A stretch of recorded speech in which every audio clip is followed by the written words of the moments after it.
केंद्रीय रस्ते वाहतूक मंत्री नितिन गडकरी यांनी एक महत्त्वाची घोषणा केली आहे। आता कारमध्ये बसणाऱ्या प्रत्येक व्यक्तीला सीट बेल्ट लावावाच लागणार आहे। सायरस मिस्त्री यांच्या अपघातानंतर हा महत्त्वाचा निर्णय घेण्यात आला आहे। ड्रायव्हरच्या सीटप्रमाणेच मागच्या सीटवरील सीट बेल्टचा अलार्म असेल।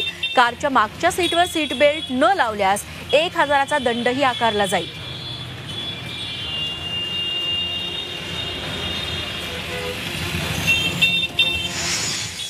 पीछे और सामने दोनों को बेल्ट लगाना पड़ेगा।